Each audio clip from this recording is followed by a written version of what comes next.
Solar കേസിലെ പ്രതി Biju രാധാകൃഷ്ണനുമായി jail superintendent രഹസ്യ ചർച്ച നടത്തിയത് വിവാദമാകുന്നു. പൂജപ്പുര ജയിലിൽ സൂപ്രണ്ട് എ ജി സുരേഷാണ് ബിജുവുമായി മണിക്കൂറുകളോളം കൂടിക്കാഴ്ച നടത്തിയത്. സംഭവം അന്വേഷിക്കുമെന്ന് ആഭ്യന്തരമന്ത്രിയും ജയിൽ DGPയും പറഞ്ഞു. സോളാർ തട്ടിപ്പ് കേസിലെ മുഖ്യപ്രതി ബിജു രാധാകൃഷ്ണനുമായി Poojappura central jail superintendent AG സുരേഷാണ് ജയിലിൽ വെച്ച് മണിക്കൂറുകളോളം രഹസ്യ ചർച്ച നടത്തിയത്. സോളാർ കമ്മീഷൻ ഹാജരാകാൻ ആവശ്യപ്പെട്ട ദിവസത്തിന് മുമ്പായി ഒക്ടോബർ 19 വൈകിട്ട് 6:55 ലോക്കപ്പിൽ നിന്ന് പുറത്തിറക്കിയ ബിജുവിനെ കൂടിക്കാഴ്ചയ്ക്ക് ശേഷം രാത്രി 8:20 തിരികെ പ്രവേശിപ്പിച്ചത്. തുടർന്ന് പലതവണ ഇത് ആവർത്തിച്ചു. ഏറ്റവും ഒടുവിൽ നവംബർ 12 ബിജുവിനെ സോളാർ കമ്മീഷന് മുന്നിൽ ഹാജരാക്കാനിരിക്കെ നവംബർ 7 സൂപ്രണ്ട് ബിജുവുമായി രഹസ്യ ചർച്ച നടത്തി. പിന്നീട് 12 ബിജുവിനെ കമ്മീഷന് മുന്നിൽ ഹാജരാക്കിയതുമില്ല. തുടർന്ന് സൂപ്രണ്ടിനെ കമ്മീഷൻ രൂക്ഷമായി വിമർശിക്കുകയും ചെയ്തിരുന്നു. സാധാരണഗതിയിൽ വൈകിട്ട് 6:30 തടവുകാരെ ലോക്കപ്പിൽ പ്രവേശിപ്പിച്ചാൽ പിന്നീട് പുറത്തിറക്കാൻ പാടില്ലെന്നിരിക്കെയാണ് ചട്ടങ്ങൾ ലംഘിച്ച് ജയിൽ സൂപ്രണ്ട് സോളാർ കേസിലെ പ്രധാന പ്രതിയുമായി നിരന്തരം കൂടിക്കാഴ്ച നടത്തിയത്. കൂടിക്കാഴ്ചയ്ക്ക് പിന്നിൽ കേസ് അട്ടിമറിക്കാനുള്ള നീക്കമാണെന്ന ആരോപണം ശക്തമാണ്. അതേസമയം സംഭവത്തെക്കുറിച്ച് അന്വേഷിക്കുമെന്ന് ആഭ്യന്തരമന്ത്രി രമേശ് ചെന്നിത്തല പറഞ്ഞു. തുടർന്ന് ജയിൽ IG H ഗോപകുമാറിന് അന്വേഷണ ചുമതല നൽകി. സോളാർ കേസിലെ മറ്റൊരു പ്രതിയായ സരിത നായരുടെ മൊഴി അട്ടിമറിച്ച സംഭവത്തിൽ ആരോപണ വിധേയനാണ് IG H Gopakumar. News bureau, Thiruvananthapuram. Bar കോഴ കേസിൽ മന്ത്രി K ബാബുവിനെതിരെ കൂടുതൽ മൊഴികൾ പുറത്തുവന്നു. ബാർ അസോസിയേഷൻ ജില്ലാ സെക്രട്ടറിമാരായ 6 ബാർ ഉടമകളാണ് ബാബുവിനെതിരെ മൊഴി നൽകിയിരിക്കുന്നത്. ബാർ ലൈസൻസ് ഫീസ് കൂട്ടാതിരിക്കാൻ പണപ്പിരിവ് നടത്തിയെന്ന് 6 പേരുടെയും മൊഴികളിൽ വ്യക്തമാക്കുന്നു. ബാർ ലൈസൻസ് ഫീസ് കൂട്ടാതിരിക്കാൻ മന്ത്രി K ബാബുവിന് 10 കോടി രൂപ കോഴ നൽകിയെന്ന ബിജു രമേശിന്റെ ആരോപണത്തെ സാധൂകരിക്കുന്ന തരത്തിൽ 6 ബാർ ഉടമകൾ വിജിലൻസിന് മൊഴി നൽകിയിരുന്നു. ബാർ ഉടമകളുടെ അസോസിയേഷനായ KBHAയുടെ 6 ജില്ലകളിലെ സെക്രട്ടറിമാരാണ് മൊഴി നൽകിയിരുന്നത്. ലൈസൻസ് നിരക്ക് 30 ലക്ഷമായി കൂട്ടുന്നത് ഒഴിവാക്കാൻ പണപ്പിരിവ് നടത്തിയെന്നാണ് ഇവരുടെ മൊഴി. മൊഴിയുടെ പകർപ്പുകൾ പീപ്പിൾ TV പുറത്തുവിട്ടു. ഇടുക്കി ജില്ലാ സെക്രട്ടറിയും തൊടുപുഴയിലെ ബാറുടമയുമായ ദീപുവിന്റെ മൊഴി ശ്രദ്ധിക്കുക. 2013 ജനുവരിയിൽ KBHAയുടെ ജില്ലാ ഭാരവാഹികളുടെ യോഗം കൊച്ചിയിലെ ഓഫീസിൽ ചേർന്നു. സംസ്ഥാന പ്രസിഡന്റ് രാജ്കുമാർ ഉണ്ണി, സെക്രട്ടറി ധനേഷ് തുടങ്ങിയവർ പങ്കെടുത്തു. വരുന്ന സാമ്പത്തിക വർഷത്തിലേക്ക് ബാർ ലൈസൻസ് ഫീ 22 ലക്ഷത്തിൽ നിന്ന് 30 ലക്ഷമായി ഉയർത്താൻ എക്സൈസ് വകുപ്പ് മന്ത്രി K ബാബു തീരുമാനിച്ചെന്ന് രാജ്കുമാർ ഉണ്ണി യോഗത്തെ അറിയിച്ചു. ഇതൊഴിവാക്കാൻ എന്ത് ചെയ്യണമെന്ന് ആലോചിക്കാനും ആവശ്യപ്പെട്ടു.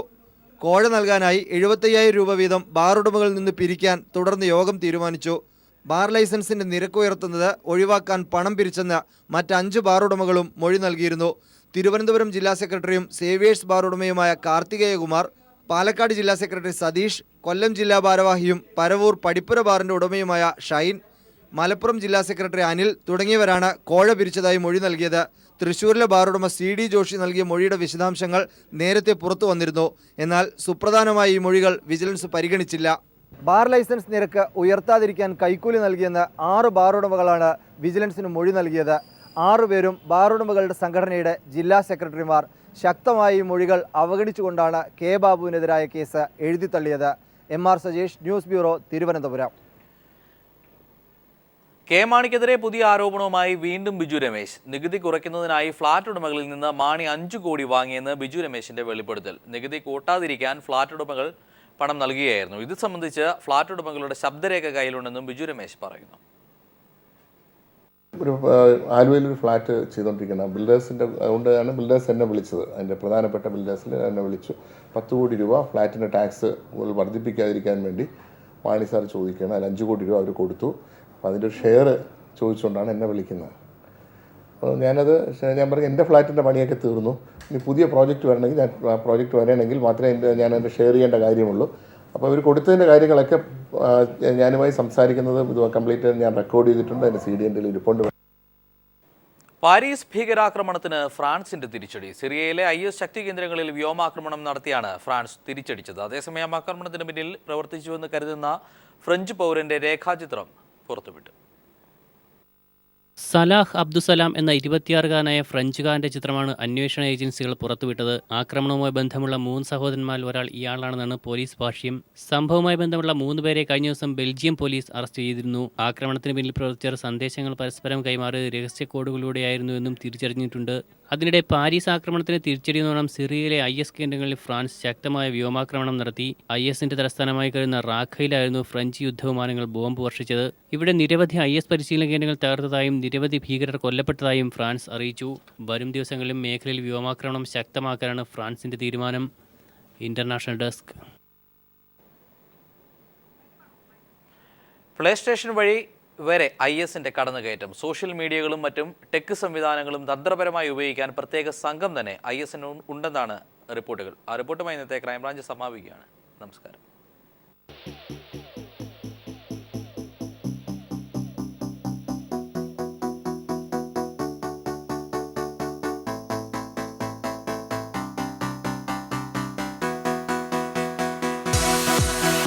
സാങ്കേതിക വിദ്യയുടെ കാര്യത്തിൽ IS ഭീകരർ ഒട്ടും പിന്നിലല്ല.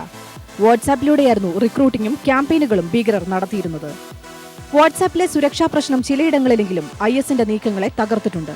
ഇത് മുൻകൂട്ടി കണ്ട് പ്ലേസ്റ്റേഷൻ 4ന്റെ സേവനവും IS ഭീകരർ ഉപയോഗിക്കുന്നതായാണ് കണ്ടെത്തിയിരിക്കുന്നത്. കൂടുതൽ യൂറോപ്യൻ നഗരങ്ങളിൽ ആക്രമണം നടത്താൻ IS ആസൂത്രണം ചെയ്യുന്നത് സോണിയുടെ പ്ലേസ്റ്റേഷൻ 4 നെറ്റ്വർക്ക് വഴിയാണ്.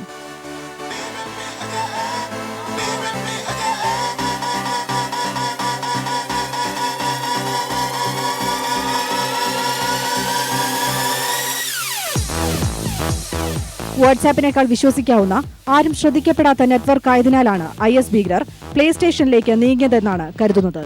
പ്ലേസ്റ്റേഷൻ നെറ്റ്വർക്കിലൂടെയുള്ള ഭീകരരുടെ നീക്കം നിരീക്ഷിക്കാൻ ഏറെ ബുദ്ധിമുട്ടാണ്.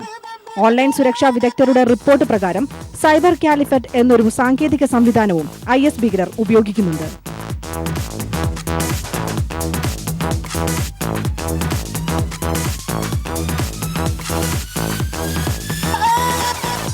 കൂടുതൽ ഇടങ്ങളിൽ ആക്രമിക്കാനായി ഭീകരർ തമ്മിൽ ആശയവിനിമയം നടത്തുന്നതിനായി പ്രത്യേകം സോഫ്റ്റ്വെയർ തന്നെ ഇവർ വികസിപ്പിച്ചിട്ടുണ്ട്.